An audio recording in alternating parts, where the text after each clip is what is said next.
Subscribe कीजिए हमारे YouTube channel Islamic world को और इस बेल आइकन को दबाना ना भूलिए हर रोज नया इस्लामिक वीडियो देखने के लिए।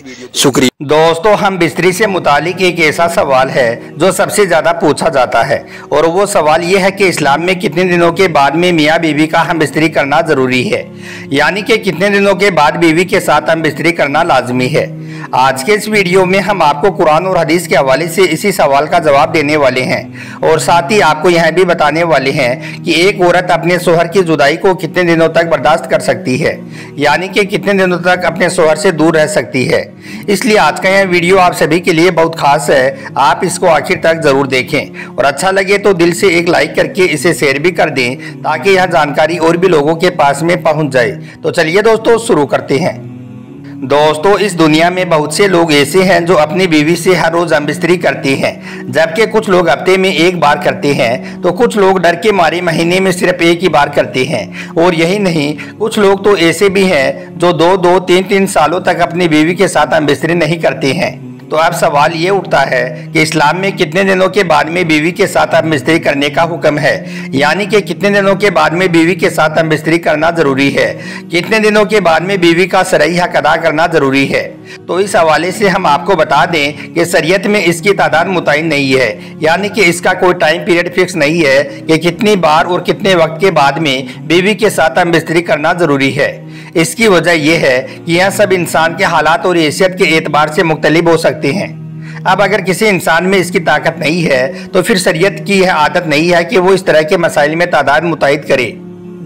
लेकिन याद रखें, अल्लाह ने मर्द और औरत के अंदर सहवत पैदा की है ताकि वो एक दूसरे के साथ में सोहबत करके सुकून हासिल कर सके, यानी कि अल्लाह ने मियाँ बीवी को सुकून हासिल करने के लिए हम बिस्तरी की ख्वाहिश रखी है।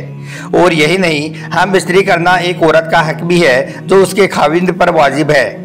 हज़रत अब्दुल्ला बिन उमर रज़ियल्लाहु तआला अन्हु से रिवायत है, एक मरतबा एक औरत अल्लाह के प्यारे नबी हज़रत मोहम्मद सल्लल्लाहु अलैहि वसल्लम की बारगाह में हाजिर हुई और अर्ज करने लगी, या रसूल अल्लाह सल्लल्लाहु अलैहि वसल्लम, मेरा शोहर दिन को रोज़ा रखता है और रात को अल्लाह की इबादत करता है और मैं मेरे शोहर की शिकायत करना भी पसंद नहीं करती हूँ। यानी कि उस औरत का कहना था कि मेरा शोहर हर वक्त अल्लाह की इबादत में लगा रहता है। तो यह सुनकर अल्लाह के प्यारे नबी बहुत खुश हुए और फिर फरमाने लगे, ए औरत, यह तो बहुत ही अच्छी बात है कि तुम्हारा शोहर तो बड़ा नेक और परहेजगार है, तुम्हारा शोहर तो बहुत ही ज्यादा अच्छा है। यह सुनकर फिर उस औरत ने अर्ज किया, ए अल्लाह के नबी, मेरा शोहर दिन में रोजा रखता है और फिर रात भर अल्लाह की इबादत करता है और मैं उसकी शिकायत करना भी पसंद नहीं करती हूँ। इस तरह से फिर उस औरत ने 3 बार अपनी इस बात को दोहराया और तीनों ही बार अल्लाह के प्यारे नबी ने यही जवाब दिया। दोस्तों, वहीं पर हजरत काब रज़ियल्लाहु तआला अन्हु भी मौजूद थे। जब उन्होंने इस औरत के मुंह से यह बात सुनी तो आप कहने लगे, ए अल्लाह के प्यारे नबी, यह औरत अपने शोहर की शिकायत कर रही है। यह औरत कह रही है कि इसका शोहर हर वक्त अल्लाह की इबादत में लगा रहता है, यानी कि इसका शोहर इसे वक्त नहीं देता है, इसका शोहर इसके साथ में हम बिस्तर नहीं होता है। तो यह सुनकर फिर अल्लाह के प्यारे नबी हजरत मोहम्मद सल्लल्लाहु अलैहि वसल्लम ने फरमाया, ए काब, जिस तरह से तुमने इस औरत की बात को समझा है, अब वैसे इस औरत का तुम फैसला भी कर दो। इसके बाद हजरत काब रज़ियल्लाहु तआला अन्हु ने उस औरत के शोहर को अपने पास में बुलाया और कहने लगे, ए शख्स, तेरी यह बीवी तेरी शिकायत कर रही है।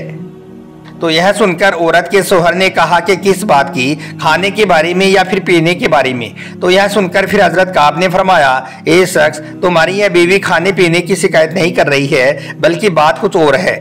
इसके बाद उस औरत ने कुछ अशार पढ़ने शुरू कर दिए जिनका मतलब ये होता है कि ए अल्लाह के नबी, इनकी दानिश बड़ी पुख्ता है। मेरे दोस्त को उसकी मस्जिद ने मेरे बिस्तर से गाफिल कर दिया है, उसकी इबादत ने मेरे पहलू में सोने से उसकी दिलचस्पी को खत्म कर दिया है। ए अल्लाह के नबी, अब आप ही फैसला कर दो, यह ना ही दिन को सोता है और ना ही रात को सोता है। औरतों के मामलात में मैं इसकी तारीफ नहीं कर रही हूँ। बस इतना सुनते ही उसका शोहर समझ गया। फिर वो कहने लगा, ए अल्लाह के प्यारे नबी, मेरी यह बीवी बिल्कुल सही बात कह रही है। अब इसके बिस्तर में और इसमें मेरी बिल्कुल भी दिलचस्पी नहीं रही है। मैं एक ऐसा शख्स हूँ जो सूरतुल बकरा, आले इमरान, आले निसा, अल माइदा में नाजिल हुआ हूँ। उसने मुझे हर चीज से गाफिल कर दिया है, यहाँ तक कि मेरी बीवी में भी मेरी दिलचस्पी नहीं रही है।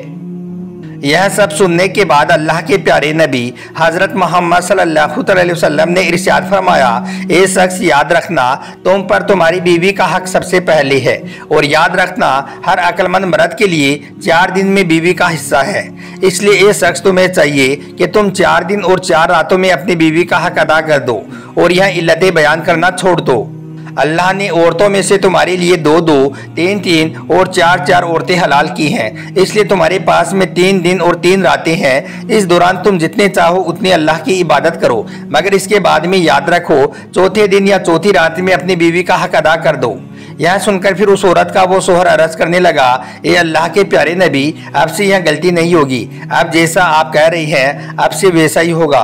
दोस्तों, इसी तरह से अब आपको एक और वाकया बताते हैं जिसे सुनकर आप अच्छी तरह से समझ जाओगे कि एक औरत अपने शौहर से कितने दिनों तक दूर रह सकती है, यानी कि एक औरत अपने शौहर की जुदाई को कितने दिनों तक बर्दाश्त कर सकती है। इसके बाद में उसके सब्र का मादा खत्म हो जाता है। दोस्तों, हजरत उमर रजी अल्लाह तआला अन्हु के दौरे खिलाफत में एक औरत आपकी खिदमत में हाजिर हुई और दस्ते अदब को जोड़कर निहायती अदब के साथ अर्ज करने लगी, या अमीरुल मोमिनीन, मेरा शौहर काफ़ी अरसे से जिहाद पर गया हुआ है और मैं उसकी जुदाई में बेचैन हूँ। या अमीरुल मोमिनीन, मेरी आपसे इल्तिजा है, आप मेरे शौहर को जल्दी करके वापस बुला दीजिए। हजरत उमर रजी अल्लाह तआला अन्हु ने उस औरत की फरियाद को सुना। फिर आप खामोशी से अपनी जगह से उठे और उठकर सीधा अपने घर की ओर चले गई। घर जाकर आपने अपनी बीवी हजरत हफ्सा से पूछा, ए मेरी प्यारी बीवी, आप बगैर किसी शर्मो लिहाज से मुझे यह बताओ, एक शादीशुदा औरत बगैर अपने शौहर के कितने दिनों तक रह सकती है? यानी कि एक शादीशुदा औरत कितने दिनों तक अपने शौहर की जुदाई को बर्दाश्त कर सकती है? इसके बाद में उसके सब्र का मादा खत्म हो जाता है। अपने शौहर से यह बात सुनकर हजरत हफ्सा ने शर्म से अपनी निगाहों को झुका लिया। फिर आपने अपनी नीची निगाहों से अपनी 4 अंगुलियां उठाकर आपको इशारा कर दिया। बीवी की 4 अंगुलियां देखकर हजरत उमर समझ गई कि एक औरत अपने शौहर की जुदाई को 4 महीनों तक बर्दाश्त कर सकती है, यानी कि एक शादीशुदा औरत अपने शौहर के बगैर 4 महीनों तक रह सकती है। इसके बाद में उस औरत के सब्र का मादा खत्म हो जाता है। अपनी बीवी से इस बात का जवाब पाने के बाद हजरत उमर फारूक रजी अल्लाह तआला अन्हु ने अपने इस्लामी लश्कर में जो लोग जिहाद पर गए हुए थे उनके लिए यह फरमान जारी कर दिया कि जो लोग शादीशुदा हैं और जो लोग जिहाद पर गए हुए हैं, उन शादीशुदा फौजियों को 4 महीने से पहले वापस अपने घर में आने की इजाज़त दे दी जाए। यानी कि शादीशुदा फौजियों को 4 महीने से पहले वापस अपने घर को बुला लिया जाए और फिर उनकी जगह पर नए फौजियों को भर्ती कर लिया जाए। तो दोस्तों, इस वाक़ये से हमें यह पता चलता है कि एक शादीशुदा औरत अपने शौहर की जुदाई को 4 महीनों तक बर्दाश्त कर सकती है, यानी कि अपने शौहर के बगैर 4 महीनों तक रह सकती है। इसके बाद में उसके सब्र का मादा खत्म हो जाता है। मगर आजकल तो देखने में आता है कि लोग अपनी नई नवेली दुल्हन को छोड़कर विदेशों में चले जाते हैं और फिर 2-2 और 3-3 सालों तक वापस नहीं आते हैं।